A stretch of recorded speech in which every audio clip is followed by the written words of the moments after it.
अथ मंत्रपाठः।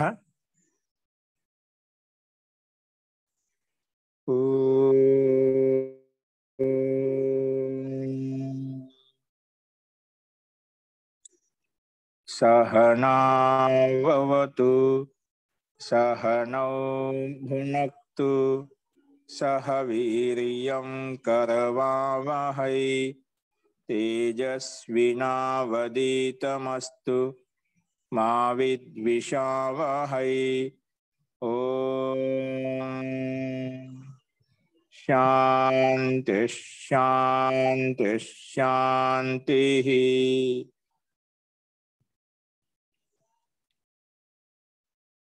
सर्वेभ्यो नमः। अंदरिकी नमस्कारम अंडी। మనము సాంఖ్య దర్శనంలో 5వ అధ్యాయం చెప్పుకుంటున్నాము. ఈ 5వ అధ్యాయంలో కూడా మనం నిన్న 36 సూత్రాల వరకు చూశాము. నిన్న ఏం చెప్పుకున్నామంటే వ్యాప్తి, అనుమాన విషయంలో వ్యాప్తి అంటే ఏమిటి, వ్యాప్తి అన్నప్పుడు వాటి మధ్య సంబంధం ఏ రకంగా ఉంటుంది, వ్యాప్తి ఏర్పడాలంటే కార్యకారణానికి నిత్య సంబంధం ఎలా ఉంటుంది అనే విషయాన్ని మనం నిన్న చూశాము. కాబట్టి నిన్న అదే విషయాన్ని ప్రస్తావించాము.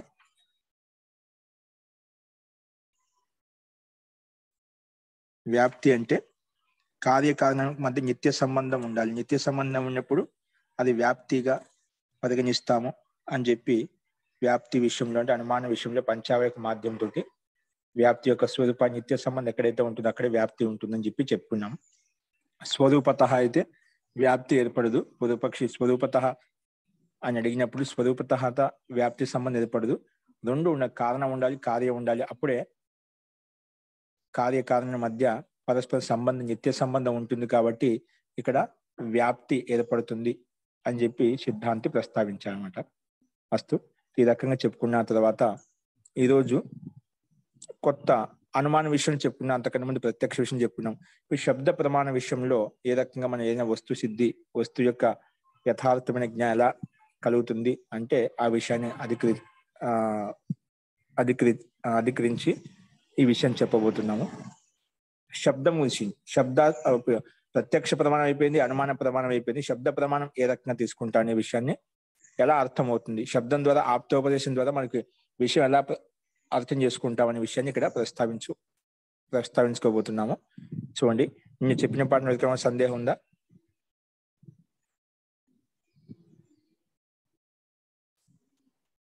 ఓకే అండి. అస్తు, ప్రకృత మనసురామ మీకు కనిపిస్తుంది. చూడండి, 37వ సూత్రానికి భూమిక చూడండి.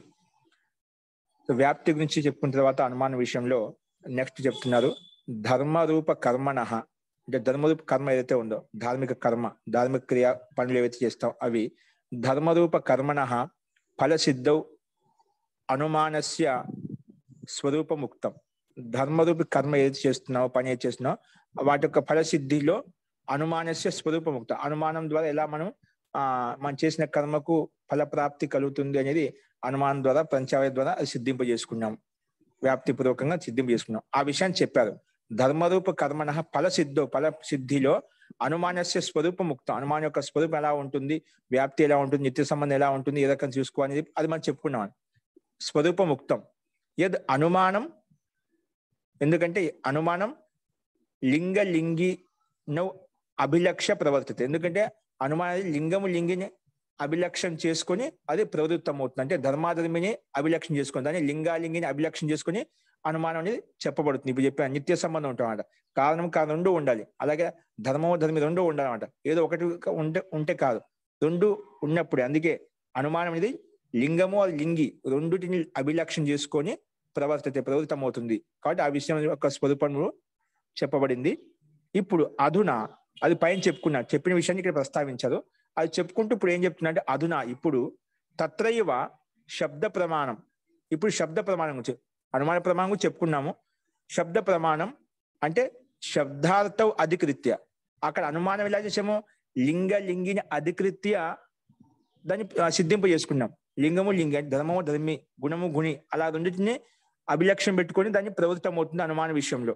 శబ్దం ఎలా ప్రవృత్తం అవుతుంది, శబ్దం యొక్క శబ్ద ప్రమాణం ఎలా తీసుకుంటామంటే అది చెప్తున్నాడు. అదునా తత్రైవ శబ్ద ప్రమాణం శబ్దార్థం అధికృత్య, శబ్దము మా శబ్దంకు ఉన్నటువంటి అర్థాన్ని అధికృతం చేసుకొని అధికరించి ప్రసిద్ధ్యతి. ఇక్కడ శబ్ద ప్రమాణం అది శబ్దార్థం అధికృత్య ప్రసిద్ధ్యతి, అది ప్రసిద్ధమవుతుంది. ఏంటంటే తత్ర శబ్దార్థయో కహ సంబంధ ఇతర ఉచ్యతే. శబ్ద ప్రమాణం యొక్క ప్రతిటి ప్రవృత్తి ఎలా కలుగుతుంది? అనుమానం అయితే లింగము లింగి ద్వారా అది ప్రవృత్తం అవుతుంది. అనుమానం లింగ ప్రవృత్తి ద్వారా మనం అనుమాన ప్రమాణాన్ని సిద్ధింపజేసుకుంటాం. అనుమాన ప్రమాణం ద్వారా వస్తువు యొక్క సిద్ధిని తెలుసుకుంటాం. అలాగే శబ్ద ప్రమాణంలో ఏముంటుంది? శబ్ద ప్రమాణంలో ఉంటుంది శబ్దార్థం, శబ్దము శబ్దం యొక్క అర్థం ఉంటుంది. ఆ శబ్దము శబ్దం యొక్క అర్థాన్ని అధికరించి మనం విషయం ఇక్కడ శబ్ద ప్రమాణం తీసుకుంటాం. అందుకే అదే విధంగానే దీని యొక్క ప్రవృత్తి శబ్ద ప్రమాణం యొక్క ప్రవృత్తి కనిపిస్తుంది. సో అలా చెప్పినప్పుడు ఆ శబ్దార్థం ద్వారా ఆ విషయ వస్తువు తెలుస్తుందంట కదా, ఆ శబ్దము అర్థానికి మధ్య సంబంధం ఏంటి? నువ్వు శబ్దార్థం అధికృత్య అంటున్నా, లింగి అనుమానించి అనుమాన ప్రమాణం ప్రవృత్తం అవుతుంది చెప్పావు. అలాగే శబ్ద ప్రమాణ విషయంలో కూడా శబ్దము శబ్దార్థాన్ని అధికరించి ప్రవృత్తం అవుతుందని చెప్తావు. కానీ తత్ర శబ్దార్థయో కహ సంబంధ ఇత్యత్ర ఉచ్యతే. ఈ శబ్దము శబ్దం యొక్క అర్థం అంటున్నారా, దీని మధ్య ఉండే సంబంధమే శబ్ద ప్రమాణం పరిగణించబడుతుంది. ఈ రెండింటి మధ్య సంబంధం ఎలా? శబ్దార్థ శబ్దము శబ్దం యొక్క అర్థానికి కహ ఏ సంబంధం ఉంది? ఎటువంటి సంబంధం ఉంది? శబ్దం వేరు, దాని యొక్క అర్థం వేరు, భిన్నగా ఉన్నాయి కదా. ఇది శబ్దం ఇది అర్థం అంటాం. ఈ రెండింటి మధ్య సంబంధం ఎలా ఏర్పడుతుంది? అందుకే శబ్దార్థయో శబ్దము అర్థం యొక్క కహ సంబంధం, రెండింటి మధ్య ఏ సంబంధం? కహ సంబంధ ఇత్యత్ర ఉచ్యతే. దానికి ప్రశ్న వేసినప్పుడు శబ్ద ప్రమాణ విషయంలో పూర్వపక్షి అంటే ప్రశ్నకర్త దానికి సిద్ధాంత సమానం చెప్తున్నాడు.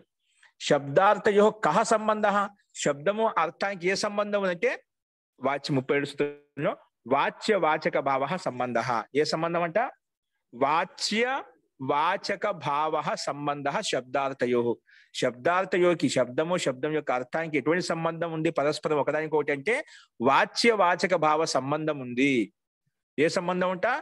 వాచ్య వాచక భావ సంబంధం ఉంది. వాచ్య వాచకం అంటే ఏమిటి? వాచకం అంటే చెప్పేవాడు, అంటే ఉపదేశించేవాడు, వాది వాచకం అంటాం. వాచకుడు అంటే వక్త, వేద వక్త అంటే వేదాన్ని చెప్పేటువంటి వాడు అంట. ఓకేనా? సో వాచక అంటే ఎవరైతే చెప్తున్నారో, ఎవరైతే మాట్లాడుతున్నారో, ఉపదేశిస్తున్నారో వారిని వాచకం అంటామంట. మళ్ళీ వాచ్యం అంటే ఏమిటి? ఏదైతే ఉపదేశిస్తున్నామో ఆ వేద కథ, ఆ కథను వాచ్యం అంటాం. ఓకేనా? వాచకం అంటే వేదాన్ని వాచించేవాడు, చెప్పేవాడు, ఉపదేశించేవాడు ఎవరైతే ఉన్న గురువులు ఉన్నారో వారిని వాచకులు అంటామట.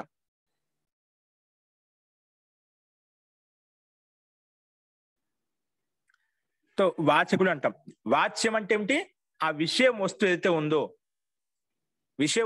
ఉందో దాన్ని వాచ్యం అంటాం. ఇప్పుడు శబ్దము వాచకము, ఆ శబ్దం యొక్క అర్థం ఏదైతే ఉందో దాన్ని వాచ్యము అంటాం. అర్థమైందా? వేద కథ అని విషయం కాబట్టి అది వాచ్యము.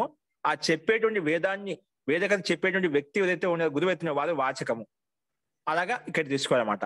సో ఈ రకంగా వాచ్య వాచక భావ సంబంధ శబ్దార్థయో. శబ్దము మరియు అర్థానికి మధ్య పరస్పరం ఎటువంటి సంబంధం ఉందంటే వాచ్య వాచక శబ్ద సంబంధం ఉంది. మనం యోగ దర్శనంలో చెప్పుకున్నాం. తస్య వాచక ప్రణమః, తస్య వాచక ప్రణమః. తస్య అంటే తస్య ఈశ్వరస్య, ఈశ్వరుని యొక్క వాచక శబ్దం ఏంటి? ఈశ్వరుని ఎలా వాచిస్తాం? ఏ శబ్దంతో వాచిస్తాం అంటే ప్రణవ శబ్దంతో వాచిస్తాం. ప్రణవ అంటే ఏమిటి? ఓంకార. ఓంకారం అంటే పరమాత్మని ఎలా వాచిస్తామంటే ఓంకారం చేత వాచిస్తాం. అంటే వాచక అంటే శబ్దం. తస్య వాచక ప్రణవ, ఆ పరమేశ్వరుని యొక్క వాచక శబ్దం ఏంటంటే ప్రణవ. అంటే ప్రణవ అంటే ఓంకారము, ఇది శబ్దము. ఈ ఓంకార శబ్దం అయితే ఉందో, ప్రణవ శబ్దం అయితే ఉందో దాన్ని వాచకం అంటాం. మళ్ళా వాచ్యం ఏంటి? ఆ ఓంకు ఉన్నటువంటి అర్థం. అంటే ఆ పరమేశ్వర సర్వరక్షకుడు, శక్తివంతుడు, సకల ఐశ్వర్యవంతుడు, జ్ఞానవంతుడు, సృష్టికర్త, ప్రళయకర్త, సృష్టి ధారణకర్త, ఇవన్నీ గుణాలు ఏవైతే ఉన్నాయో ఆ గుణాలన్నీ కూడా ఆ ఓంలో ఉంటాయంట. ఓం యొక్క అర్థం అన్నమాట. ఓం అంటే సర్వరక్షకుడు, అందరినీ అన్ని రకాలుగా రక్షించేవాడు. ఇది అందరిని అన్ని రకాలు రక్షించేవాడు ఏదైతే అర్థం చెప్పుకున్నా ఇది వాచ్యము. వాచకం ఏంటి? ఓం. ఓం అనగానే దాని యొక్క విషయం, దాని యొక్క అర్థం ఏంటి? ఓం అంటే ఆ పరమేశ్వరుడు ఇటువంటి సకల గుణ సంపన్నుడు అంటే సర్వరక్షకుడు, శుద్ధ స్వరూపుడు, అనంత సామర్థ్యం కలిగినటువంటి వాడు, ఇవన్నీ గుణాలు వస్తాయి అన్నమాట. సో ఇవి ఆ శబ్దం యొక్క అర్థం. అందుకే తస్య వాచక అందుకే ఆ వాచక శబ్దాన్ని మనం ప్రణవ జపం చేయాలి. తద్జపస్తదర్థ భావనం. దాన్ని జపం ఎలా చేయాలంటే ఆ వాచక శబ్దం అంటే ఓం అని చెప్పాం, అంటే ప్రణవ శబ్దం చెప్పాం. ఆ ప్రణవాన్ని తద్జప తదర్థ భావన, అర్థ భావన పూర్వకం చేయాలి. వాచ్యం అంటే అర్థము, వాచకం అంటే ఆ శబ్దము. ఏ శబ్దంతో వాచిస్తున్నాం పరమేశ్వరిని? ఓంకారంతో. ప్రణవం అంటే ఓం, ఓంకారంతో వాచిస్తున్నాం. వాచక శబ్దానికి ఒక అర్థం ఏంటి? ఆ పరమేశ్వరుడు శుద్ధ స్వరూపుడు, సుఖ స్వరూపుడు, దుఃఖ నివారకుడు అంటే దుఃఖాన్ని నివారించేవాడు, అందరికీ సర్వరక్షకుడు, అందరికీ అన్ని రకాలుగా రక్షించేవాడు. ఇటువంటి గుణాలు మనకు మనసులో రావాలన్నమాట. ఓం అనగానే సర్వరక్షకుడు, అందరిని అన్ని రకాలుగా రక్షించేవాడు, భక్తుల యొక్క కష్టాలను దూరం చేసేవాడు, అందరికీ సుఖాన్ని ఇచ్చేవాడు, అందరికీ ప్రాణం పోసేటువంటి వాడు ఆ పరమేశ్వరుడు.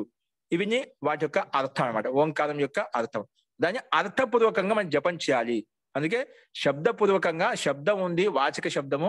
ఆ వాచకం శబ్దం యొక్క అర్థం అవుతుందని వాచ్యం అంటాం. ఇది ఇప్పుడు స్పష్టమైంది అనుకుంటాను. ఈ శబ్దార్థయో మధ్య ఎటువంటి సంబంధం అంటే వాచ్య వాచక సంబంధం ఉంది. అది ఇక్కడ చెప్పాడు భాష్యంలో చూడండి.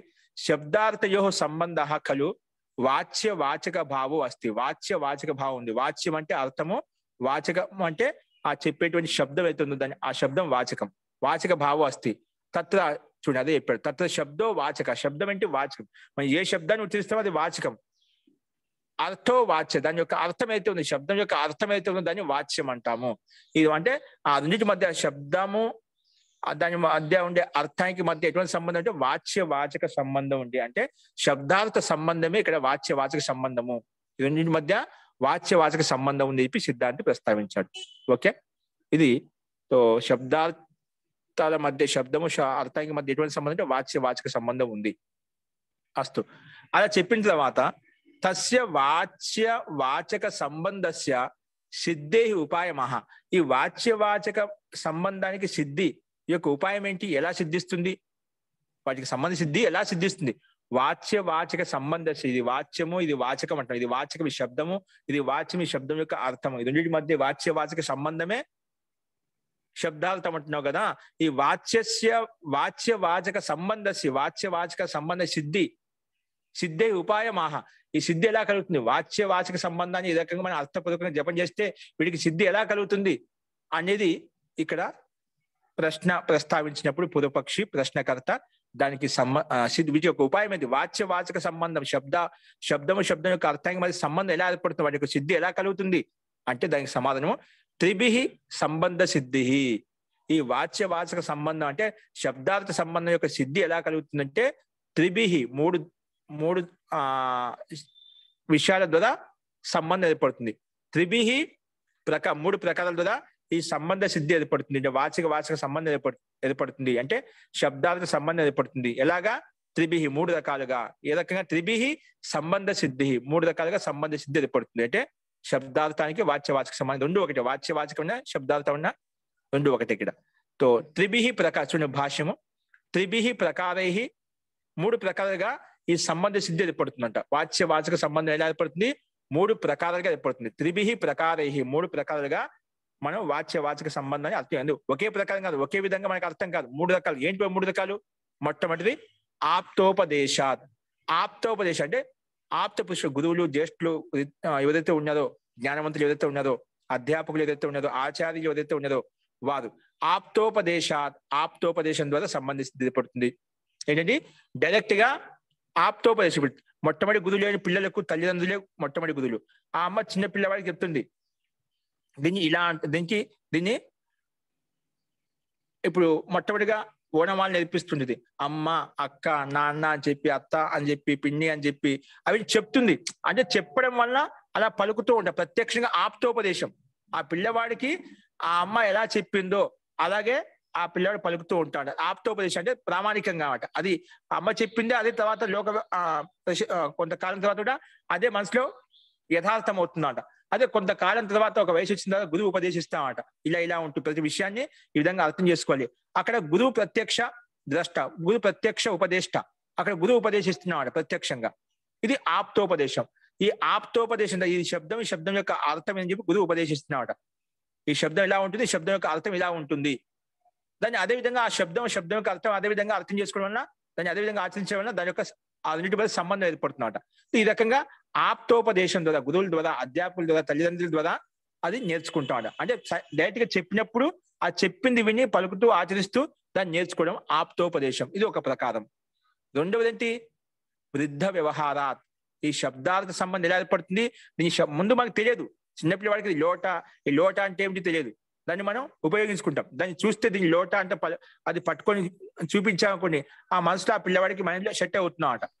ఆ రకంగా ప్రతి విషయాన్ని అదే విధంగా అర్థం చేసుకోవాలి. ఇది ఆప్తోపదేశం ద్వారా మనం సంబంధ సిద్ధి ఏర్పడుతుంది. ఈ శబ్దం యొక్క అర్థం ఇది అని చెప్పి తెలుస్తుందన్నమాట. అలాగే వృద్ధ వ్యవహారం రెండో ప్రకారం ఏంటి? వృద్ధ వ్యవహారాత్. వృద్ధుల యొక్క వ్యవహారం చేత ఆయన డైరెక్ట్ గా మాట్లాడడం లేదు. వేరే వాళ్ళు పరస్పరం వ్యవహారం చేస్తున్నామట.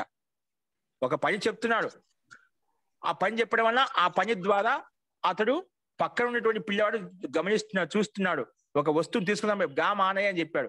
ఆ చిన్నపిల్లవాడు గామ్ అంటే తెలియదు, అంటే ఆవు తీసుకుందాం అని చెప్పాడు. ఆవు అంటే తెలియదు, తీసుకొని రావాలంటే తెలియదు. అంటే శబ్దం అంటే ఏమిటి, శబ్దం యొక్క అర్థం ఏంటి తెలియదు. అంటే అక్కడ చెప్పిన శబ్దాలు గామ్ అంటే ఆవు అంటాము, తీసుకొని రా అంటే తీసుకొని రావడం ఇలా ఉంటుందని చెప్పి తెలియదు అన్నమాట. ఏం తెలియని వ్యక్తికి అప్పుడు ఎదుటి వాళ్ళతో, ఆ వృద్ధులు జ్యేష్ఠులు ఎవరైతే ఉన్నారో వాళ్ళు ఎదుటి వాళ్ళతో వ్యవహారం చేసినప్పుడు వాళ్ళని చూసి ఈ పిల్లవాడు నేర్చుకుంటాడా. వృద్ధులు వేదాలకి ఉపదేశించేటప్పుడు, చెప్పేటప్పుడు, వ్యవహారం చేసేటప్పుడు గామ్ ఆనయ దోహనాయ, ఆవును తీసుకుందా పాల కోసం, పాలను పిండడం కోసము. అప్పుడు ఈ శబ్దం ఇక్కడ చెప్పిన వాక్యంలో శబ్దాలు ఏ శబ్దం యొక్క అర్థం తెలియదు ఆ పిల్లవాడికి. కానీ గామ్ అంటే ఇలా పశు విశేషం, దీన్ని గామ్ అంటాము. తీసుకోవడం అంటే ఇలా తీసుకొని రావడము. తర్వాత దోగ్ది పిండటం అంటే ఇలా పిండటం. ఆ ప్రత్యక్షం చూస్తున్నామట. పిండటం ఇలా చేసేదాన్ని పిండడం అంటాము.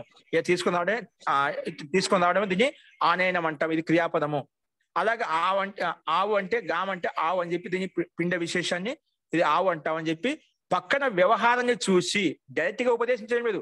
ఆ వృద్ధుల యొక్క వ్యవహారం పరస్పరం ఇతరులు ఇంట్లో కుటుంబంలో కానీ ఇంకెక్కడైనా చూస్తున్న వ్యవహారాన్ని బట్టి దీనికి సంబంధం, ఈ శబ్దానికి ఇది అర్థం, ఈ శబ్దానికి ఇది అర్థం అని చెప్పి యథార్థంగా అర్థమవుతుంది. అదొక వృద్ధ వ్యవహారం చేత కూడా మనకు సంబంధం ఏర్పడుతుంది. ఈ శబ్దానికి ఇది అర్థం, ఈ శబ్దానికి ఇది గామ్ అంటే ఆవు, ఆనయనం అంటే తీసుకొని రావడం ఇలా ఉంటుందని చెప్పి ఆయన చూసి నేర్చుకుంటాడు. వృద్ధ వ్యవహారం చేత డైరెక్ట్ గా ఆ అబ్బాయితో వ్యవహరించలేదు. పైన ఆప్తోపదేశంలో డైరెక్ట్ గా పిల్లవాడికి ఉపదేశిస్తున్నామట. ఇది ఇలా అని చెప్పి శబ్దం యొక్క అర్థం చెప్తున్నాడు. కానీ శబ్దాలకు సంబంధం చెప్పడం లేదు. వేరే వాళ్ళకు చెప్తుంటే వేరే వాళ్ళు చేసే క్రియను బట్టి, కర్మని బట్టి దీనికి ఇది అర్థం అని చెప్పి తెలుసుకుంటున్నాడు. కాబట్టి వృద్ధ వ్యవహారం చేత శబ్దాలకు సంబంధం ఏర్పడుతుంది, అంటే వాచక సంబంధం ఏర్పడుతుంది. నెక్స్ట్ ఏంటి? ప్రసిద్ధ పద సాహచర్యాత్. మూడవ ప్రకారం ఏంటంటే ప్రసిద్ధ పద సహచారాత్. ఒక ప్రసిద్ధమైన శబ్దం ఉందండి, ఆ ప్రసిద్ధమైన శబ్దాన్ని ఆధారం చేసుకుని రెండో శబ్దం ఏమేమి ఉంటుందో మనం తెలిసిపోతున్నామట. లోకంలో ఒక శబ్దం యొక్క అర్థం ప్రసిద్ధమైందన్నమాట. ఆ శబ్దాన్ని ఆధారం చేసుకుని రెండో శబ్దం యొక్క అర్థం కూడా ఏంటో మనం తెలిసిపోతున్నామట. రెండు శబ్దాలు ఉండాల్సిన అవసరం లేదు. ప్రసిద్ధ శబ్దం ఏదైతే ఉందో ఆ శబ్దాన్ని ఆధారం చేసుకుని రెండో శబ్దం యొక్క అర్థం ఏంటో కూడా తెలిసిపోతుంది. దీన్నే ప్రసిద్ధ పద సహచారాత్ సంబంధ సిద్ధి. ఈ రకంగా కూడా మనకు వాచ్యవాచక సంబంధం యొక్క సిద్ధి ఏర్పడుతుంది. అంటే శబ్దాల సంబంధం యొక్క సిద్ధి ఇలా ఉంటుందని చెప్పి తెలిసిపోతుంది అని చెప్పి ప్రసిద్ధ పద సహచార సంబంధ సిద్ధి అదే చెప్పాడు. ఇప్పుడు చూడండి, శబ్దార్థయో సంబంధ సిద్ధి భవతి. ఈ రకంగా ఆప్తుల యొక్క ఉపదేశం ద్వారా, వృద్ధుల యొక్క వ్యవహారం ద్వారా ప్రసిద్ధ పద సహచార,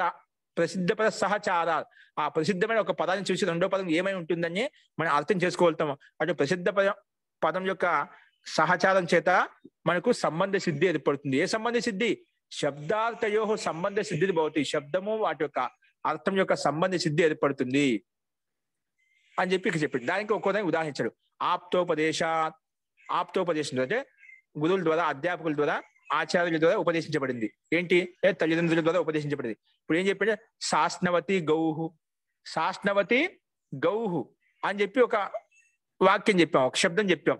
చెప్పిన గౌ అంటే ఇలా ఉంటుంది, అది 4 కాళ్ళు ఉంటాయి, 2 కొమ్ములు ఉంటాయి, గల కమ్మలు ఉంటుంది, ఈ రకంగా ఆకారం ఉంటుంది, పిండ విశేషం ఉంటుంది అన్ని చూపిస్తాం, ప్రత్యక్షం చూపిస్తాం అట. ఇలా ఉంటే దీన్ని ఆవు అంటాము. ఓకేనా? ఇది ఆప్తోపదేశం. గురువు ఇలా చెప్పారు, ఆచార్య ఇలా చెప్పారు, తల్లిదండ్రులు ఈ విధంగా చెప్పారు, దీని ఈ రకంగా ఉంటే దీన్ని ఆవు అంట అని చెప్పి మైండ్ ఫిక్స్ అయిపోతుంది. ఆ శబ్దం యొక్క అర్థం ఆవు అంటే ఇలా ఉంటుంది, ఈ లక్షణాలు ఉంటే దీన్ని ఆవు అంటాము.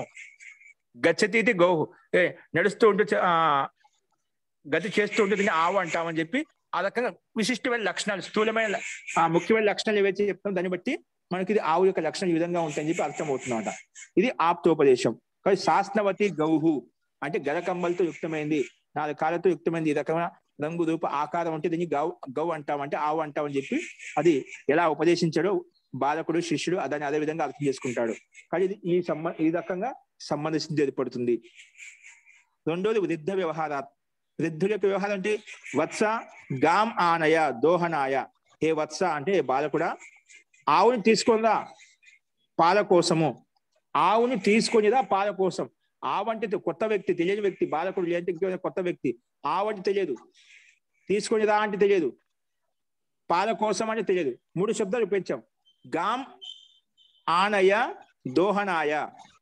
ఏ వత్స, ఏ బాలకుడా, గాం ఆనయ దోహనాయ, 3 పదాలు ఉన్నాయి ఇక్కడ మనకు. దీంట్లో గాం అంటే ఏమిటి, ఆనయ అంటే ఏమిటి, దోహనాయ అంటే ఏమిటి తెలియదన్నమాట. ఇక్కడ దీని మామూలుగా అర్థము ఏ వత్స ఆవును తీసుకునిదా, దోహనాయ పాలను పిండడం కోసము. ఇది దీని యొక్క అర్థం. అవన్నీ శబ్దం మాత్రం తెలిసి చెప్తున్నాం, దాని యొక్క అర్థం తెలియదు. కొత్త వ్యక్తి ఆ బాలకుడు కావచ్చు. అప్పుడు ఎవరికైతే వ్యవహారం చేస్తున్నాడో, ఎవరికైతే చెప్పాడో ఆ వృద్ధుడు, ఆ వ్యక్తి చెప్పిన వాళ్ళకి, ఎందుకంటే వాళ్ళకి ప్రసిద్ధం అంట, శబ్దాలకు సంబంధం తెలుసు. ఆ తెలిసిన వ్యక్తి ఈ విధంగా గాం అన్నప్పుడు ఆవు దగ్గరికి వెళ్ళాడు, ఆనే అంటే తీసుకుని వస్తున్నాడు, దోహనాయ అంటే పాల కోసం చెప్పినప్పుడు దీని రకంగా దోహనం చేస్తానే పిండుతారు పాలన. అది కర్మని క్రియను చూసామాట. దాన్ని బట్టి ఆ శబ్దం యొక్క అర్థమైంది. ఓ ఇలా ఉంటే దీన్ని ఆవు అంటాము, ఆనయం అంటే ఇలా తీసుకొని రావడము, దోహనం అంటే పిండడం ఇలా ఉంటుంది అనేది ప్రత్యక్షంగా చూస్తామట. ఈ రకంగా శబ్దం యొక్క అర్థం సంబంధం ఏర్పడుతుంది. కాబట్టి వృద్ధ వ్యవహారాలు, ఇలాంటి వృద్ధ వ్యవహారం చేత సంబంధించి ఏర్పడుతుంది. అలాగే ప్రసిద్ధ పద సహచారాత్. ప్రసిద్ధ పదం, ఒక పదం తెలిసింది ఇప్పుడు. ప్రసిద్ధ పదం అంటే గురువు అంటే ఇతను నా గురువు, మా గురువు, తల్లిదండ్రులు కావచ్చు, అధ్యాపకులు కావచ్చు, గురువులు కావచ్చు, ఏదైనా కావచ్చు. ప్రసిద్ధమైన శబ్దం గురువు. ఆ గురువు శబ్దాన్ని బట్టి రెండో పదం మనం ఊహించుకోగలుగుతాం. గురువు గాం దోగ్ది, గురువు ఆవును యొక్క పాలు పిండుతున్నాడు. ఆవు యొక్క గురువు గాం అని చెప్పామనుకోండి, ఆ క్రియాపదం మనం ఆటోమేటిక్ గా అధ్యయనం చేసుకుంటాం. గురువు దోగ్ది అని చెప్పామనుకోండి, అలా చెప్పామనుకోండి, గురువు ప్రసిద్ధమైన పదం, దోగ్ది క్రియాపదము. గురువు పిండుతున్నాడు, ఏం పిండుతున్నాడు, పిండి కర్మ ఏమవుతుంది, పాలను పిండటము. కానీ వేరే సంబంధం ఉండదు అనమాట. సందర్భం ఆవును చూసి పిండుతున్నా అంటే ఆవు యొక్క పాలను పిండుతున్నాడనే అర్థం వస్తుంది, వేరే అర్థం తీసుకోమాట సందర్భాన్ని బట్టి. కాబట్టి ఆ రకంగా ఒక ప్రసిద్ధమైన శబ్దాన్ని చూసి రెండో పదాన్ని మనం ఆటోమేటిక్ గా సంబంధ సాహచర్యం చేత దాని యొక్క అర్థాన్ని తెలుసుకుంటాము. ఆ పదం యొక్క అర్థం తెలియదు, సంబంధ కారణంగా ప్రకరణాన్ని బట్టి, సందర్భాన్ని బట్టి ఈ శబ్దం యొక్క సందర్భంలో ఇక్కడ ఇది ఉందంటే, ఆవు ఉందంటే, ఇక్కడ దోహనార్థం పాత్ర ఉందంటే ఇది పాల కోసం ఉంది అని చెప్పి రెండో శబ్దం యొక్క అర్థం కూడా యథార్థంగా తెలుసుకుంటాము. కాబట్టి ప్రసిద్ధ పద సహచరా, ఆ ప్రసిద్ధ సంబంధం యొక్క శబ్ద సిద్ధి చోట కూడా మన రెండో పదం అంటే వాటి యొక్క సంబంధం ఏర్పడుతుంది, శబ్దార్థ సంబంధం ఏర్పడుతుంది. ఈ రకంగా వాచ్య సంబంధ సిద్ధి అనేది కలుగుతుంది అని చెప్పి 3 రకాల ఉపాయాలు చెప్పారు. ఈ 3 రకాల ఉపాయాల చేత మనకు సంబంధ సిద్ధి ఏర్పడుతుంది. అందుకే మనం చెప్తుంటాం, మన పిల్లలనైనా ఇంట్లో వాళ్ళను మనం పెద్దలతోటి, జ్యేష్ఠులతోటి మనం తీసుకెళ్తుంటే, వాళ్ళతో పరిచయం చేస్తుంటే, గురువుల దగ్గరికి, గురువు సాన్నిధ్యం చేత వెళ్తుంటే, బయటికి వెళ్ళినప్పుడు లోకంలో అన్ని విషయాలు చెప్పామట. లోకాన్ని చూసి తెలుసుకుంటూ ఉంటామట. లోకాన్ని చూసుకుని కొన్ని విషయాలు, చాలా విషయాలు మనం చెప్పకపోయినా లోకంలో జరుగుతున్న క్రియాకలాపాలను చూసి, సమాజం చూసుకుని నేర్చుకుంటూ ఉంటారు. కొన్ని ప్రత్యక్షంగా చెప్పినప్పుడు, కొన్ని గురువుల దగ్గరికి వెళ్ళినప్పుడు అలా తెలుస్తూ ఉంటామట. కాబట్టి మనం కూడా అందుకే అటు వృద్ధ వ్యవహారం చేత చాలా విషయాలు తెలుస్తుంటాయి. కాబట్టి మన జ్యేష్ఠులకు సేవా శుశ్రూష చేస్తూ ఉంటే, గురువుల సాన్నిధ్యం వెళ్తూ ఉంటే, ఇటువంటి విషయాలు పిల్లలు ఏం చేస్తున్నారు, ఇలా చేస్తున్నారని తెలుస్తూ ఉంటామట. వాళ్ళ వ్యవహారం చేత మనం చెప్పాల్సిన అవసరం లేదు. ఆ గురువుల సాన్నిధ్యం చేత ఉంటే, వాళ్ళ చేసే కర్మలను బట్టి వాళ్ళు అలా చేస్తున్నట్టే, మనం ఇలా చేయాలని మనసులో ఆటోమేటిక్ భావన కలుగుతుందన్నమాట. మనం చేసే కర్మలను బట్టి పిల్లలు ఇలా చేస్తే, మనం ఎలా చేస్తే పిల్లలు కూడా అలా చేస్తూ ఉంటుందన్నమాట. ఇది మనం ప్రత్యక్షంగా చూస్తున్నామన్నమాట.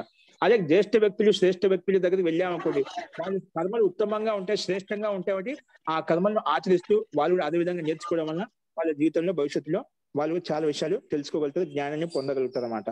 కాబట్టి అలాగా వృద్ధ వ్యవహారం చేత మనకు చాలా విషయాలు తెలుస్తాయి. ఆ రకంగా శబ్దార్థ సంబంధించి సిద్ధి ఏర్పడుతుంది, జ్ఞాన సిద్ధి కలుగుతుంది. అంటే విశిష్ట శబ్దాల యొక్క అర్థం మనకు తెలుస్తుంది. ఈ రకంగా వాచ్య వాచక సంబంధం ఎలా ఏర్పడుతుంది అంటే మనకు ఆప్తోపదేశం ద్వారా, వృద్ధుల యొక్క వ్యవహారం ద్వారా, ప్రసిద్ధ శబ్ద సాహచర్యాత్, ఒక ప్రసిద్ధమైన శబ్దాన్ని ఆరాధన చేసుకుని రెండో శబ్దానికి అర్థం మనకు ఆటోమేటిక్ తెలిసిపోతుంది.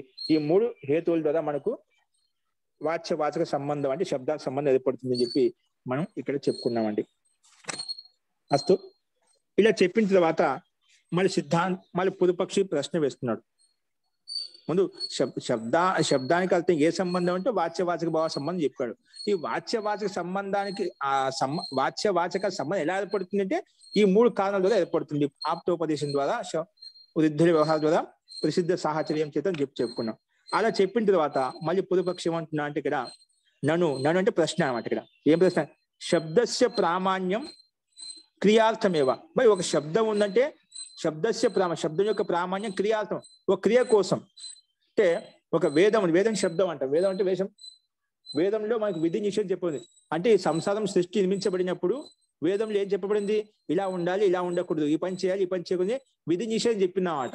అలాగా శబ్దస్య ప్రామాణ్యం క్రియార్థమే, క్రియ కోసం. ఇది చేయాలి, ఇది చేయకూడదు, క్రియ కోసమే.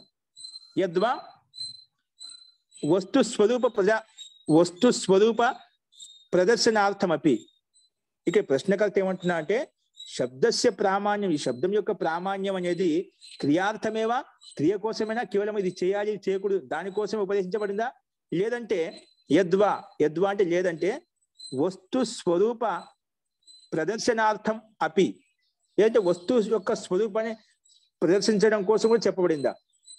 ఈ శబ్ద ప్రమాణం అనేది కేవలము విధి నిషేధమేనా, ఇది చేయాలి, ఇది చేయకూడదు, ఇది మాత్రం ఉపదేశించబడిందా, విధి నిషేధం మాత్రం చెప్పబడిందా, లేదంటే ఏదైనా ఒక వస్తువు యొక్క స్వరూపం కూడా ప్రదర్శించబడిందా అని ప్రశ్న వేశాడు.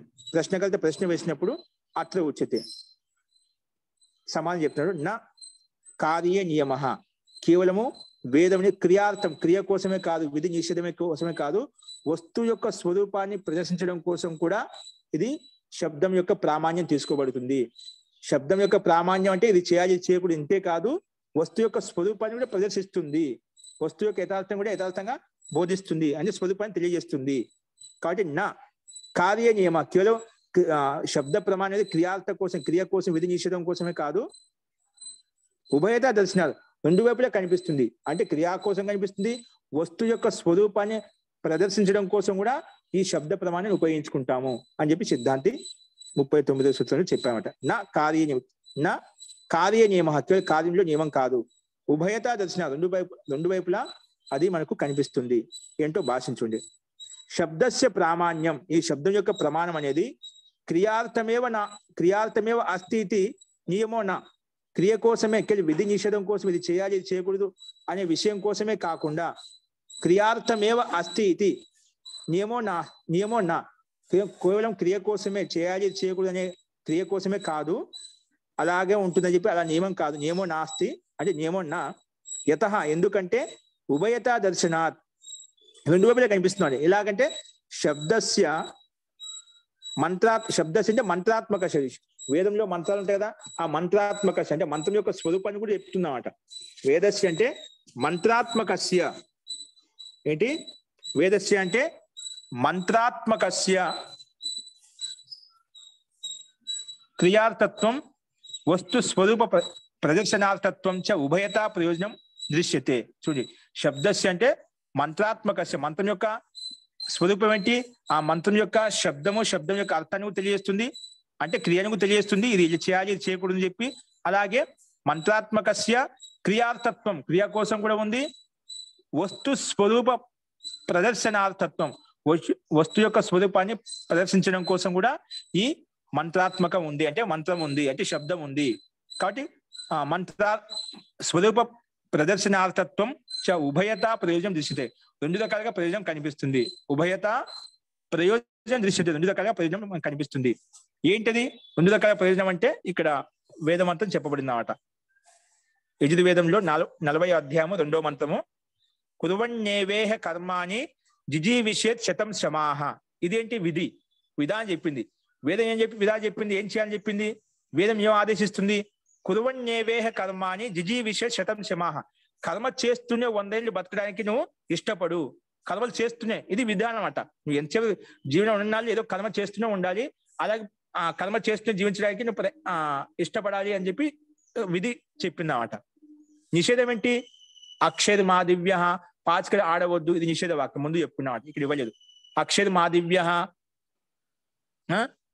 అస్థేయం మాఖ, అస్థేయం అద్మి. నేను అస్థేయం అద్మి అంటే పాఠం రావడం లేదు జీ, వినిపించడం లేదండి అందరికి. పాఠం వస్తలేదు ఇందులో. వినిపిస్తుంది క్లియర్ వినిపిస్తుంది కానీ స్టేట్ మార్చాలి. జీ ఇంకా దీంట్లో ఉందండి, స్లైడ్ మార్చడం కాదు, స్లైడ్ కనిపిస్తుంది.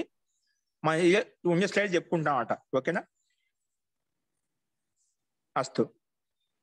అంతకు ముందు చెప్పుకున్నది కదా ఇది. కాబట్టి అది కేవలం సందర్భం బట్టి ప్రస్తావించాను ఇక్కడ. పూర్వన్యేవేహ కర్మాని ద్వితీయ విశేష శతం శమాహ. సో కర్మ చేస్తూనే మనం 100 ఏళ్ళు జీవించడానికి ఇష్టపడాలి. కర్మ చేస్తుంటే వ్యక్తి ఆరోగ్యంగా వంతంగా ఉంటాడు, సక్రియంగా ఉంటాడు, అన్ని బాగుంటాడు, అన్ని అనుకూలంగా ఉంటాడు. కర్మ లేకుండా ఉన్నామనుకోండి, అక్కడ ఆలస్యం, ప్రమాదం, అజ్ఞానం, అంధకారాన్ని యుక్తం అవుతాడు. అవిద్య రావడానికి, ప్రవేశించడానికి అవకాశం ఉంటుంది. కాబట్టి ఇక్కడ వేదం చెప్తుంటే ఇది విధి వాక్యం. నిషేధ వాక్యం అక్షర మాదివ్య అని ముందు చెప్పుకున్నా. అలాగా నిషేధ వాక్యం అలా విధి విధానం కాకుండా స్వరూప ప్రదర్శనాన్ని కూడా చూపిస్తున్నాయి ఇక్కడ. ఏంటిది స్వరూప ప్రదర్శనానికి ఉదాహరణ? ఇదేమో కుర్వన్యేవేహ కర్మాని ద్వితీయ విశేష శతం సమాహ అనేది విధి వాక్యం చెప్పబడింది. ఇది క్రియా విధానం, ఇది క్రియని చెప్తున్నాను. ఇలా క్రియ చేయాలి, నువ్వు కర్మ చేసిన 100 ఏళ్ళు బతకడానికి ఇష్టపడు, ఇది క్రియా విధానం. నెక్స్ట్ ఏంటి?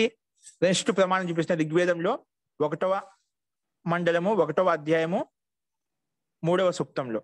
ఓకేనా? ప్రథమ మండలము 1వ సూక్తం 3వ మంత్రం. ఏంటి మంత్రము? అగ్నిర్ హోత కవిక్రతు సత్యశ్చిత్ర శ్రవస్తమ. ఇది మంత్రం అన్నమాట. అగ్ని అంటే అగ్నిస్వరూపుడు అంటే పరమేశ్వరుడు. ఆయన హోత, అగ్నిస్వరుడు పరమేశ్వరుడు హోత. ఇంకా కవిక్రతు, కవి కంటే క్రాంత ద్రష్ట అనమాట. అలాగే సత్యనిష్ఠుడు చిత్ర శ్రవస్తమ, ఎక్కువగా వినేటువంటి గుణస్వభావం కలిగిన వాడు. ఎందుకంటే సమస్త జీవుడాత్మలు కానీ కూడా అన్ని వింటున్నాడు, చూస్తున్నాడు, గమనిస్తూ ఉన్నామట. దాన్ని ఆధారం చేసుకుని కర్మఫలాన్ని అందరికీ అందజేస్తున్నామట. కాబట్టి ఆయన సత్యనిష్ఠుడు. అలాగే శ్రవస్తమ, సత్యచిత్ర శ్రవస్తమ అంటే ఎక్కువగా అందరు వింటూ ఉంటాడు. ఇది వింటూ కూడా విశిష్టమైన గుణాలు అనమాట. సో పరమాత్మలో ఈ రకమైన గుణాలు, వాటి యొక్క స్వరూపం చెప్తాం. పరమాత్మ ఎటువంటి వాడు, వాటి యొక్క స్వరూపం ఎక్కువగా వినేటువంటి స్వభావం కలిగినటువంటి వాడు. ఆయన సత్యనిష్ఠుడు, క్రాంతదష్ట, అది అగ్నిస్వరూపుడు. అగ్నిస్వరూపుడు అంటే హోత, అందరికీ జ్ఞాన్ని ప్రసాదించేటువంటి వాడు. ఈ రకంగా ఆయన యొక్క స్వరూపాన్ని, పరమాత్మ యొక్క స్వరూపాన్ని ఇక్కడ ఈ మంత్రంలో చెప్పబడింది అన్నమాట. అలాగే సత్యం జ్ఞానం అనంతం బ్రహ్మ, ఆయన సత్యస్వరూపుడు, జ్ఞాన స్వరూపుడు, అనంతత కలిగినటువంటి వాడు. సత్యం జ్ఞానం అనంతం బ్రహ్మ, అనంత బ్రహ్మాండానికి ఆయన సర్వ సామర్థ్యం కలిగిన వాడు. ఈ బ్రహ్మాండానికి సకల కర్త, దర్త, సంహర్త కూడా ఆ పరమేశ్వరుడే అని చెప్పి ఇక్కడ వాని యొక్క స్వరూపాన్ని నిరూపించబడింది అన్నమాట. అందుకే సత్యం జ్ఞానం అనంతం బ్రహ్మ ఇది స్వరూప వర్ణనం. ఇది స్వరూప వర్ణనం అన్నమాట. పైదేమో కుర్వన్యేవ అనేది క్రియా విధానం, ఇక్కడ స్వరూప యొక్క విధానం చెప్పబడింది. అంటే కేవలం ప్రశ్నకర్త ఏం ప్రశ్న వేశాడు? ఇది కేవలము విధి విధానం విధి నిషేధం చెప్పడం కోసమే, లేదా స్వరూప ప్రదర్శన కూడా ఉంటుందా? లేని క్రియా ప్రదర్శనమే కాకుండా స్వరూప ప్రదర్శన కూడా ఉంటుంది. కేవలం విధి నిషేధమే కాకుండా స్వరూపం కూడా చెప్పబడుతుంది. పరమాత్మ యొక్క స్వరూపం ఇలా ఉంటుంది, ఈ విధంగా ఉంటుంది చెప్పి ఇక్కడ మనకు సత్యం జ్ఞానం అనంతం బ్రహ్మ, అగ్ని హోత కవిక్రతు, సత్య చిత్ర శ్రవస్తమ అని చెప్పి ఇక్కడ స్వరూపం యొక్క వర్ణం కూడా చెప్పబడింది. కాబట్టి కేవలం వేదము ఉభయతా దర్శన, రెండు వైపులా కనిపిస్తుంది. కేవలం కార్యంలో మాత్రం నియమం కాదు, దాని యొక్క స్వరూపంలో కూడా విధి నిషేధమే కాకుండా స్వరూప ప్రదర్శన కూడా చూపిస్తుంది అని చెప్పి సిద్ధాంతి ప్రస్తావించాడు. ఇది 39వ సూత్రం యొక్క అభిప్రాయం. నెక్స్ట్ చూడండి, ఇలా చెప్పిన తర్వాత మళ్ళీ ప్రశ్నకర్త ఇంకో రకం ప్రస్తావిస్తున్నాడు. ఏం ప్రస్తావిస్తున్నాడు? లోకేతు వ్యవహారేణ శబ్దా జాత సంబంధా. లోకంలో అయితే మనకు రోజు వింటున్నాం, మాట్లాడుతున్నాం, ప్రత్యక్షంగా చూస్తున్నాం కాబట్టి ఈ శబ్దానికి ఇది అర్థం, ఈ శబ్దానికి ఇది అర్థం అని చెప్పి తెలుస్తున్నామాట. ఎందుకు? లోకాన్ని ప్రత్యక్షంగా చూస్తున్నామాట, ఇంద్రియగమ్యం ఏంటి కాబట్టి. కానీ కథం హి వైదిక శబ్దానం అర్థ ప్రతీతి స్యాత్, వైదిక శబ్దాలకు అర్థం ఎలా తెలుస్తుంది? లోకంలో లోక వ్యవహారంలో ఈ శబ్దం ఉంది, శబ్దం యొక్క అర్థం రెండు కనిపిస్తున్నాయి కాబట్టి దానికి శబ్దాల సంబంధం ప్రసిద్ధంగా ఉంది కాబట్టి మనకు అది కనిపిస్తుంది, అర్థం అవుతుంది. శబ్దాలతో సంబంధం అనేది మనకు తెలుస్తుంది ఈ లోక వ్యవహారంలో. కానీ శాస్త్రంలో ఏవైతే శబ్దాలు ఉన్నాయో, మంత్రంలో ఏవైతే శబ్దాలు ఉన్నాయో, వైదిక శబ్దానం అర్థ ప్రతిథి, వైదిక శబ్దాల యొక్క అర్థ ప్రతిథి ఎలా కలుగుతుంది మనకు? వైదిక శబ్దానం అర్థ ప్రతీతి కథం భవతి, కథం స్యాత్, వైదిక శబ్ద అర్థ ప్రతిథి స్యాత్ ఇది అత్ర ఉచ్యతే. ఈ రకంగా ప్రశ్న పూర్వపక్షి అడిగినప్పుడు ఏమడిగాయండి? లోకంలో అయితే ప్రసిద్ధమైన శబ్దాలు కాబట్టి ప్రత్యక్షంగా చూస్తున్నాం కాబట్టి శబ్దము ఈ శబ్దం యొక్క అర్థం అని తెలుస్తుంది. కానీ వైదిక శబ్దాలకు మనకు ఎలా తెలుస్తుందండి? శబ్దాలతో సంబంధం ఎలా ఏర్పడుతుంది? లోకంలో శబ్దంతో పాటు అర్థం ఉంది, అంటే వస్తువు పదార్థం ఉంది కాబట్టి ఈ శబ్దానికి ఇది అర్థము. గవ్ అంటే గవ్ 2 అక్షరాలు, ఆ గౌకి పిండ విశేషం ఇది అర్థం ఇది ఉంది. మనం చూపించవచ్చు, ప్రత్యక్షంగా చూపించవచ్చు. కానీ వేదంలో ఉండే శబ్దాలకు అర్థం ఎలా చూపించగలుగుతాం? అక్కడ శబ్దార్థ సంబంధం ఎలా ఏర్పడుతుంది? అలా ప్రస్తావించినప్పుడు సిద్ధాంతి సమానం చెప్తున్నారు. చూడండి, స్లైడ్ మార్చండి. లోకవత్ ఉత్పన్నస్య వేదార్థ ప్రతీతి. లోకవత్ ఉత్పన్నస్య, లోకంలో ఏ విధంగా మనం చూస్తున్నామో అదే విధంగా వేదంలో ఉండే శబ్దాలు కూడా వాటి యొక్క అర్థ శబ్ద సంబంధం ఏర్పడుతుంది. యథాలోకే తథా వైదికే, లోకంలో ఏ విధంగా వ్యవహారం ఉంటుందో వైదికంలో కూడా అదే విధంగా ఉంటుంది. కాబట్టి సిద్ధాంతం ఏం చెప్పండి దానికి సమాధానం? లోకవత్ ఉత్పన్నస్య వేదార్థ ప్రతీతి. లోకంలో ఉత్పన్నం ఏ విధంగా ఉత్పత్తి అంటే జ్ఞానం కలుగుతుందో, శబ్దాల సంబంధం ద్వారా నీకు అర్థ ప్రతీతి కలుగుతుందో, అర్థం యొక్క సంబంధం ఏర్పడుతుందో, అలాగే వేదార్థ ప్రతీతి, వేదం యొక్క అర్థం కూడా శబ్దాల సంబంధం కూడా మనకు అర్థ ప్రతీతి కలుగుతుంది, అర్థం అవగమనం అవుతుంది. చూడండి, లోకో అంటే లోకవత్, ఇక్కడ భాష పాఠ భేదం ఉంది కాబట్టి బ్రాకెట్లో వత్ శబ్దం పెట్టదు. కానీ లోకవత్ వ్యుత్పన్నస్య వేదార్థ ప్రతీతి, లోకంలో ఏ విధంగా శబ్దార్థ సంబంధం యొక్క ప్రతీతి కలుగుతుందో అలాగే వేదార్థ ప్రతీతి, వేదంలో ఉండే శబ్దార్థ ప్రతీతి కూడా కలుగుతుంది అని చెప్పి సిద్ధాంతి ప్రస్తావించాడు. ఏంటి చూడండి, లోకవత్ ఉత్పన్నస్య వేదార్థ ప్రతీతి, లోకవత్ ఉత్పన్నస్య వేదార్థ ప్రతీతి. భాష్యం చూడండి, లోకే అంటే లోకంలో, సమాజంలో, యథా లౌకిక శబ్దేషు వ్యుత్పన్నో జనో విజ్ఞాత వాచ్యవాచకత్వ సంబంధో లౌకికానాం శబ్దానం అర్థానం జ్ఞాతుం శక్నోతి. లౌకిక శబ్దేషు, లౌకిక శబ్దాలు లోక వ్యవహారంలో వ్యుత్పన్న జన, అది ఏం తెలుసు? లోకంలో ఉండే జనులకందరికీ లౌకిక శబ్దేషు వ్యుత్పన్న జన అంటే లౌకిక శబ్దం తెలిసిన జనులు ఏదైతే ఉన్నాయో, మనసు ఏదైతే ఉన్నదో వాళ్ళకి తెలుసు. ఏం తెలుసు? విజ్ఞాత అంటే వాళ్ళకి తెలుసు అన్న, విశిష్ట జ్ఞానం తెలుసు. లోకంలో శబ్దార్థ సంబంధం తెలుసు అన్న. ఏది? వాచ్యవాచక సంబంధం అంటే వాచ్యవాచక సంబంధం, ఇది వాచకం ఇది వాచ్యం అని చెప్పి లౌకిక శబ్దాలకు అర్థాన్ని జాతం శక్నోతి, ఆ లౌకికంలో ఉండే శబ్దాల యొక్క అర్థాన్ని తెలుసుకోవడము సమర్థవంతుడు అవుతాడనమాట. లోకంలో ప్రత్యక్షం చూస్తున్నాం కాబట్టి శబ్దానాం అర్థాన్, శబ్దాల యొక్క అర్థాలను జ్ఞాతం శక్నోతి, అది తెలుసుకోగలడు. ఎందుకు? విజ్ఞాత అంటే వాచ్యవాచక సంబంధాన్ని లోకంలో దీన్ని వాచకం అంటాం, ఈ వాచక శబ్దానికి ఇది అర్థం అని చెప్పి లోకంలో మనం ముందు చెప్పిన విధంగా ఆప్తోపదేశం ద్వారా, వృద్ధ వ్యవహారం ద్వారా, ఏ ప్రసిద్ధ సాహచర్యం చేత మనకు అది అర్థం అవుతుంది. 3 కారణాల ద్వారా ఏదో రకంగా ప్రత్యక్షంగా చెప్పినప్పుడు ఈ శబ్దానికి ఇది అర్థం అని చెప్పి, లేదా గురువులు వృద్ధులు వేద వాళ్ళకు ఉపదేశించేటప్పుడు ఆ వ్యవహారాన్ని చూసి మనం అర్థం చేసుకుంటాం, లేదా ప్రసిద్ధ సాహచర్యంతో అర్థం చేసుకుంటాం అన్నమాట. కానీ లోకంలో అయితే సాధ్యం అవుతుంది. లౌకికానం శబ్దానం అర్థాన్ జ్ఞాతం శక్నోతి.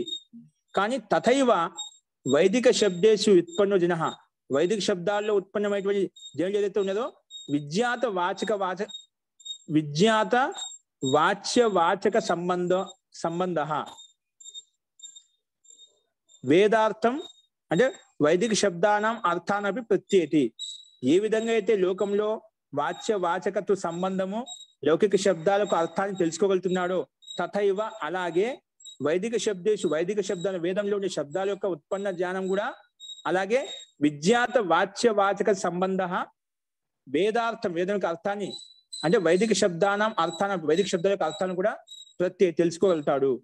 ఏ విధంగా లోకంలో శబ్దాలతో సంబంధం ఏ విధంగా ప్రతీతి ఏర్పడుతుందో, అర్థావగమనం ఏర్పడుతుందో, అలాగే వేదంలో కూడా అదే విధంగా ఏర్పడుతుందండి. ఎందుకంటే లోకంలో ఉండే శబ్దాలు వేదంలో ఉన్నాయి. లోకాన్ని అతిక్రమించి వేదం అంటూ ఏమి లేదండి. యథాలోకే తథా వైదికే, లోకంలో ఉండే లౌకిక వ్యవహారమే శాస్త్రంలో చెప్పబడింది. కాబట్టి లోకంలో ఈ విధంగా జ్ఞానం ఏర్పడుతుందో శబ్దాలతో సంబంధం ఏర్పడుతుందో అలాగే వైదిక శబ్దాల యొక్క అర్థం కూడా మనకి ఏర్పడుతుంది అని చెప్పి సిద్ధాంతి ఇక్కడ ప్రస్తావించాడు. అదేవిధంగా తథైవ వైదిక శబ్దేషు వ్యుత్పన్న జన, వైదిక శబ్దాలు ఉత్పన్నమైన జనులు ఏదైతే ఉన్నదో వారికి కూడా విజ్ఞాత వాచ్య వాచక సంబంధ, విజ్ఞాత వాచ్య వాచకత్వ సంబంధం ఏ విషయంలో వేదార్థం అంటే వైదిక శబ్దానం అర్థాన్ని ప్రత్యేది వైదిక శబ్దాల యొక్క అర్థం కూడా తెలుసుకోగలుగుతాడు. కాబట్టి వాచ్య వాచక సంబంధ సామాన్యాది, ఎందుకంటే వాచ్య వాచక సంబంధం సామాన్యం కాబట్టి అన్నింటిలో వాచ్య వాచక సంబంధం అనేది అయితే సామాన్యంగా ఉంది కాబట్టి తెలుసుకోగలుగుతాడు. లోకంలో ఎలాగనో వేదంలో అలాగే ఉంటుంది, లోకం వేదం వేరేం కాదు. కాబట్టి ఆ రకంగా లోకంలో ఉండే శబ్దాలకి అర్థమవుతాయి, శబ్దాల సంబంధం తెలిసింది, వైదిక శబ్దాలు తెలియదు కదా అంటే ఏంటంటే లోకంలో తెలిసిన శబ్దాలకు అనుగుణంగానే వేదంలో ఉండే శబ్దాలను కూడా అర్థం చేసుకోవచ్చు అని చెప్పి సిద్ధాంతి ఈ రకంగా సమానం చెప్పాడు. ఓకే, సో ఇది ఈ సూత్రం యొక్క అభిప్రాయం. ఇలా చెప్పిన తర్వాత పూర్వపక్షి ఇంకో రకంగా ఆక్షేపిస్తున్నాడు ఇక్కడ. అస్తు, ఇంతవరకు చెప్పిన దాని యొక్క సందేహం ఉందా? ఇంతవరకు చెప్పిన దాని యొక్క సందేహం ఉందండి? లేదు మహోదయ. ఇప్పుడు చూడండి మళ్ళీ. సరే, లోకంలో ఏ విధంగా నువ్వు శబ్దాలకు సంబంధించి ప్రత్యక్షం చూస్తున్నా ఆ విధంగా అర్థమవుతున్నా, అలాగే వైదికంలో వేదాంత శబ్దాలను అర్థం చేసుకోవచ్చు అని సిద్ధాంతి ప్రస్తావించాడు.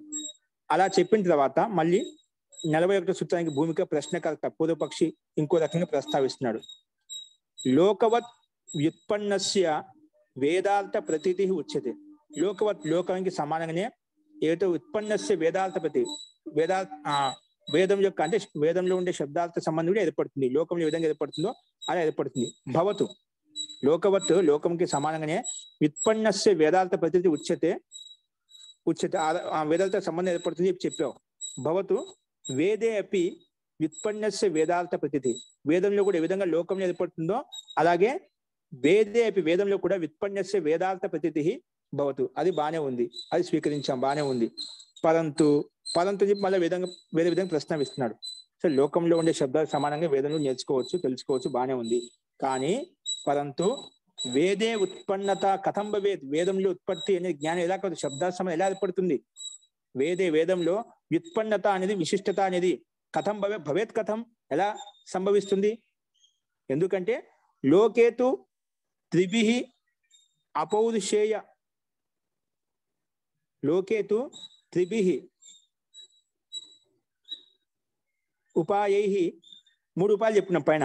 లోకంలో శబ్ద సంబంధం ఎలా ఏర్పడుతుంటే లోకేతు త్రిభిః ప్రకారం చెప్పిన 3 ప్రకారాలతోటి. ఆప్తోపదేశాత్ వృద్ధ వ్యవహారాలు చూడండి. లోకేతు త్రిభిః ఉపాయైః, 3 ఉపాయాలు ఏంటివి? ఆప్తోపదేశాత్ వృద్ధ వ్యవహారాత్ ప్రసిద్ధ పద సహచరాత్, ప్రసిద్ధమైన పదం యొక్క సాహచర్యం చేత మనకు ఈ శబ్ద సంబంధి లోకంలో చూసాం.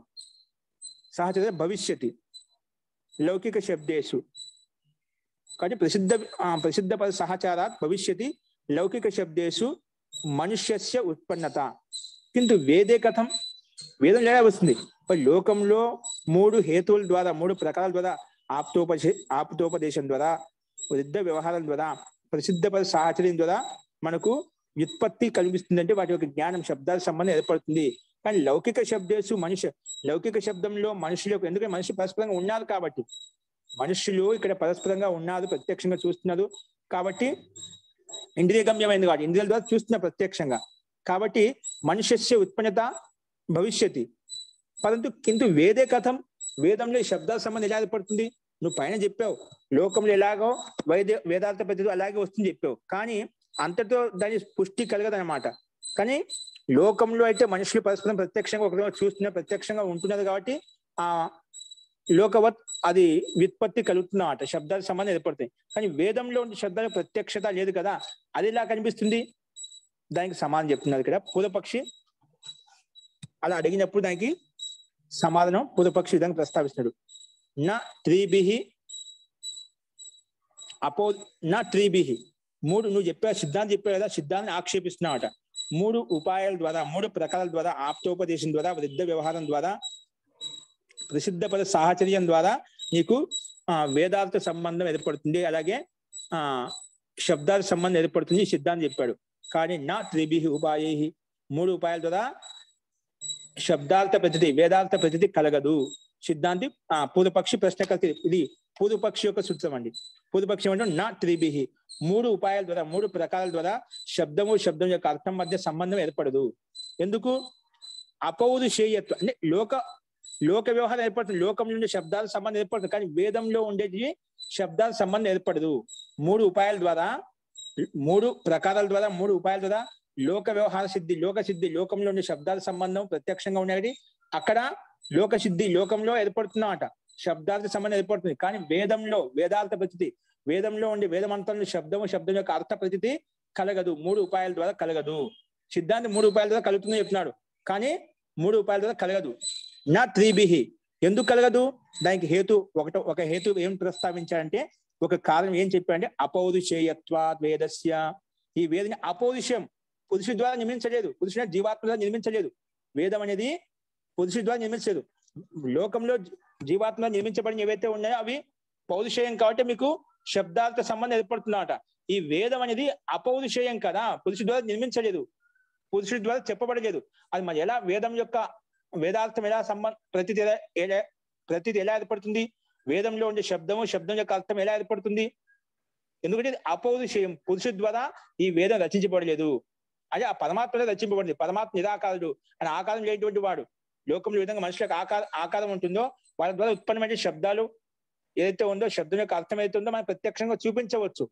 కాబట్టి అలాగా అపౌరుషేయం కాబట్టి వేదార్థ ప్రతిది కలగదు. 3 ఉపాయాల ద్వారా, 3 ఉపాయాలు ఆప్తోపదేశం ద్వారా, రిద్ధ వ్యవహారం ద్వారా, ప్రసిద్ధ పద సాహచర్యం ద్వారా మనకు 3 ఉపాయాల ద్వారా వేదార్థ ప్రతిది సంభవించదు. ఎందుకు?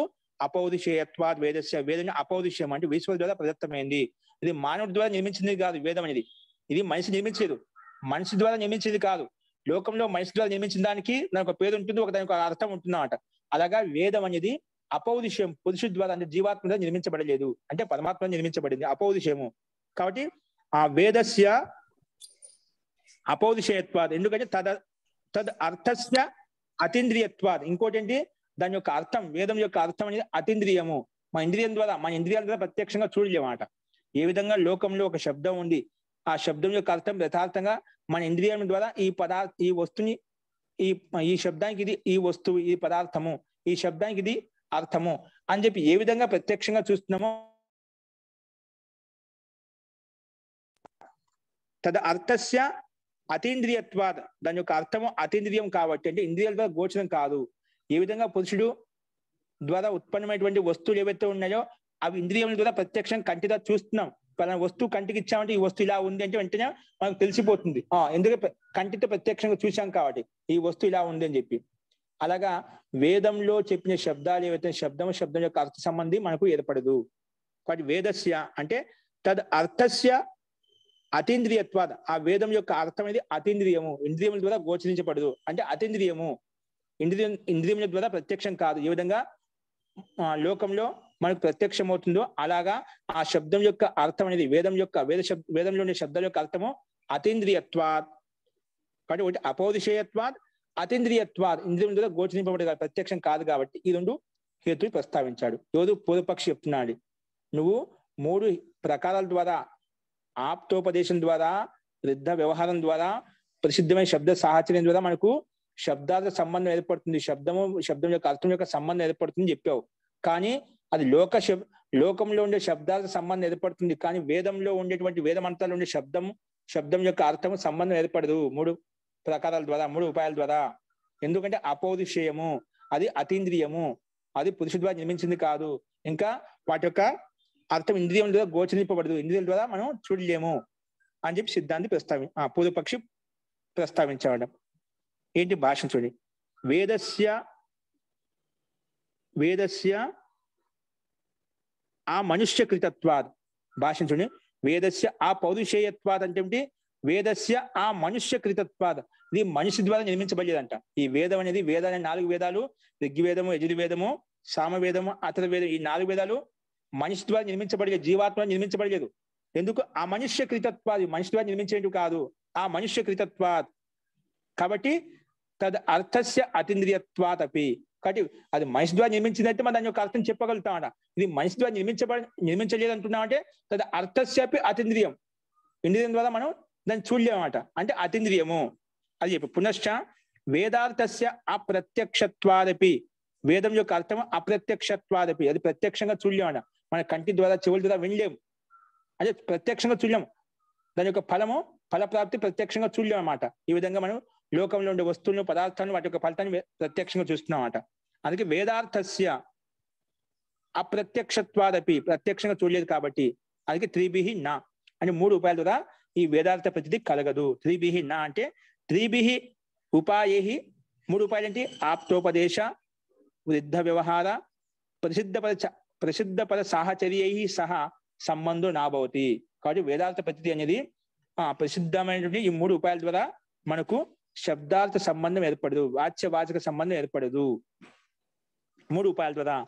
కాబట్టి పునః కథం వైదిక శబ్దేషు స్యాత్ ఉత్పన్నత, కాబట్టి వైదిక శబ్దాల్లో వ్యుత్పత్తి అని వాటి జ్ఞానం, శబ్దాల సంబంధం ఎలా ఉత్పన్నమవుతుంది? కథం వైదిక శబ్దేషు స్యాత్ ఉత్పన్న జన, వేదంలో ఉండేటువంటి శబ్దాల సంబంధం ఏ విధంగా ఉత్పన్నమవుతుంది? కాబట్టి నా స్యాత్, అది కాదు. నా స్యాత్ వ్యుత్పన్నత అంటే వ్యుత్పన్నత అనేది వాటి యొక్క శబ్దాల సంబంధం ఉత్పన్నం కాదు. నా స్యాత్ ఉత్పన్న ఇత్యర్థ అంటే ఉత్పన్నం కాదు అంటే శబ్దాల సంబంధం బోధపడదు అని చెప్పి మనకు తెలుస్తున్నమాట. ఇది పూర్వపక్షోక్తి, ఇది పూర్వపక్షం యొక్క ఉక్తి, పూర్వపక్ష యొక్క కథనం.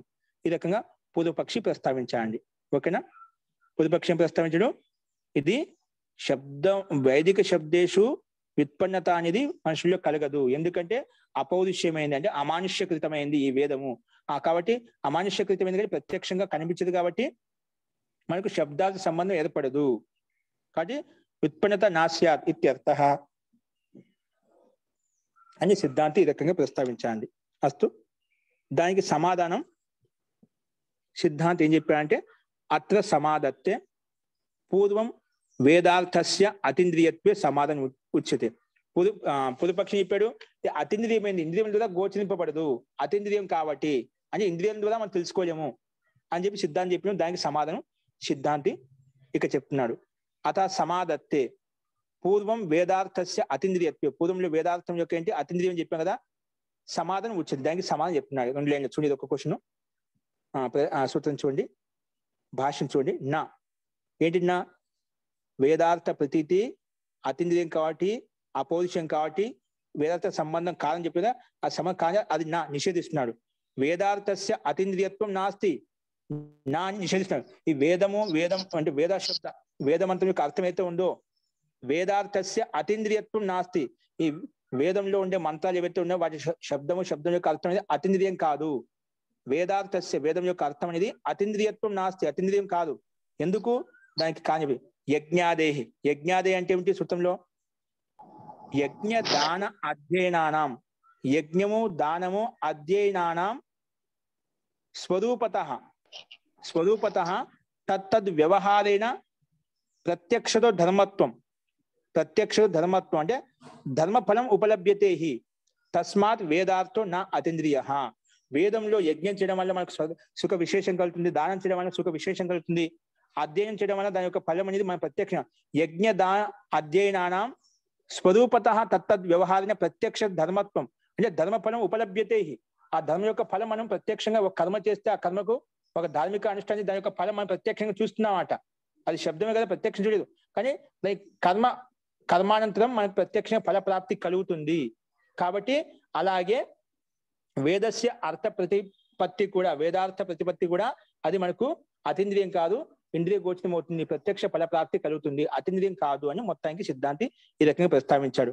దాంట్లో హేతు ఏం తీసుకుని యజ్ఞాదేహి, యజ్ఞం అంటే యజ్ఞం చేయడం ద్వారా, దానం చేయడం ద్వారా, అధ్యయనానం వీటి యొక్క స్వరూపత, వీటి యొక్క స్వరూపం ఏంటి?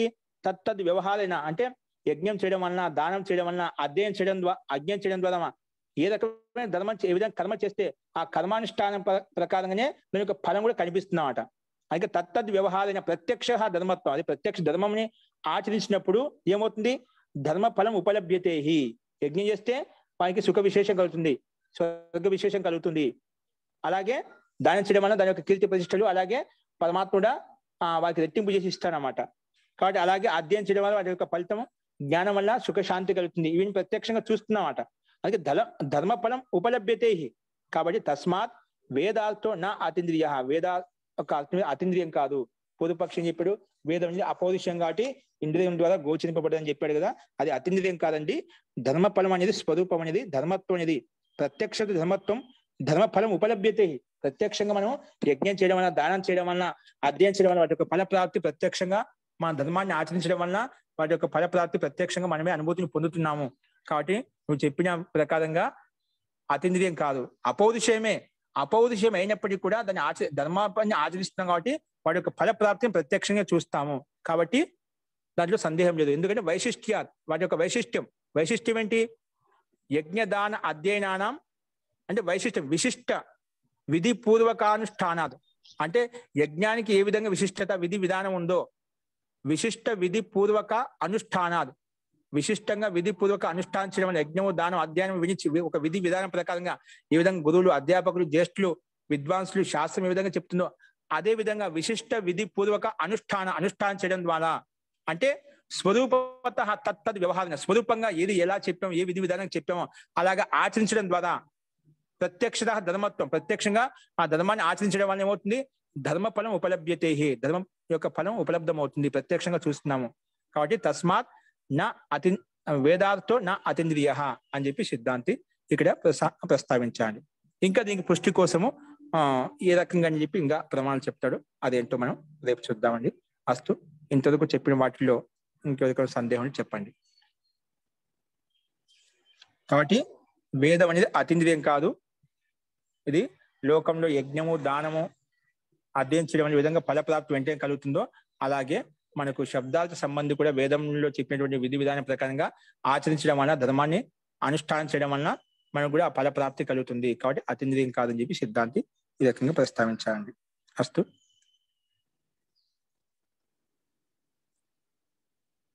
అవగతం వా? అర్థమైందండి. అస్తు అండి, ఈ విషయం కూడా సరళంగానే ఉంది. మహోదయ, ఇందాక వేదాలు మనుషులు సృష్టించారు అనే విషయం చెప్పారు కదా, చెప్తున్నాను. వేదాలు అపౌరుషయం, పురుషుడి ద్వారా సృష్టించబడలేదు అంటున్నాను. మహోదయ, వేదము మనుషుల ద్వారా సృష్టించబడలేదు అని చెప్పాను, మనుషులు సృష్టించాలని చెప్పలేదు. వస్తుంది కొంచెం అప్పుడప్పుడు బ్రేక్స్ వస్తున్నాయి మహోదయ, అందుకని. ఓకే అండి, అది వేదాన్ని ఈశ్వరుడు నిర్మించాడు కానీ మనుషులు నిర్మించలేదు అన్నమాట. వేదం అపౌరుషయము, అపౌరుషయం పురుషుడి ద్వారా నిర్మించబడలేదు, అది మనుష్యకృతం కాదు, అమనుష్యకృతము. మనిషి ఈ వేదం తయారు చేయడు, ఇది పరమాత్మ ద్వారా ప్రదత్తమే. అందుకే వేదం అని ఈశ్వరీయ వాక్కు అంటాం. వేదం అంటే ఈశ్వరీయ వాక్, అందుకే దాంట్లో ఎటువంటి కల్మషం లేదు, ఎటువంటి దోషాలు లేవు దాంట్లో. మనం రాసిన గ్రంథాలు ఎక్కడన్నా దోషాలు ఉండొచ్చు, మన ఆ వేదాన్ని ఆధారం చేసుకుని మనుషుల క్రిత రచించబడిన గ్రంథాలు ఏవైతే ఉన్నాయో దాంట్లో దోషాలు ఉండొచ్చు, అధర్మం, అన్యాయం ఉండొచ్చు. కానీ ఈశ్వర ప్రదత్తమైన వేదవాక్కులో ఎక్కడ కూడా దోషాలు లేవు, సైద్ధాంతిక గ్రంథం అన్నమాట. ఆ విధి విధానం ఎలా ఉండాలి, ఏ విధంగా ఉండాలని, వాటి యొక్క స్వరూపం, వాటి యొక్క విధి, వాటి యొక్క నిషేధం అన్ని మనకు చెప్పబడ్డాయి ఈ వేదంలో. ఓకేనా? అపౌరుషయం అంటారు, వేదము మానవ ద్వారా నిర్మించబడింది కాదు. అస్తు, ఓకే అండి. అయితే ఇంకో సందేహాన్ని తర్వాత చూద్దాం. మంత్రపాఠ.